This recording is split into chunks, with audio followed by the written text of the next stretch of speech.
আজকে আমরা একটা শুটকি ভর্তা বানাইমু কাটল বিচি দিয়া শীতল শুটকি মরিচ টালমু রসুন টালমু পেঁয়াজ টালমু। আপনারা সবাই রে আমার নমস্কার।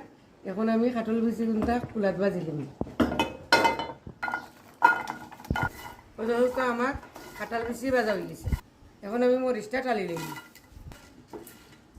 এখন আমি পেঁয়াজ রসুন টালি দিই।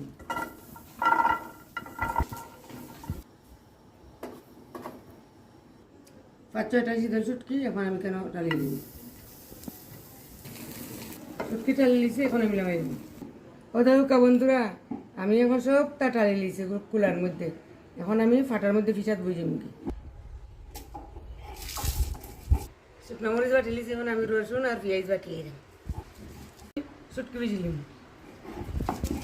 শুটকি বাটি লিছি, মরিচ বাটি লিছি। এখন আমি কাঁঠাল বিচি বাটি লিছি।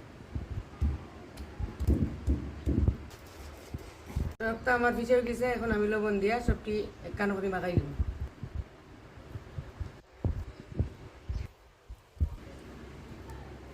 বন্ধুরা, আমার কাঁঠাল বিচির ভর্তা তেল ছাড়া খুব সুন্দর করে বানাইছি। এটা খাইতে খুবই টেস্টি লাগে, খুবই টেস্টি লাগে। বন্ধুরা, এরকম আপনারা কাঁঠাল বিচি শুটকি দিয়া ভর্তা করে খাইবা, খাইতে খুবই স্বাদ লাগে।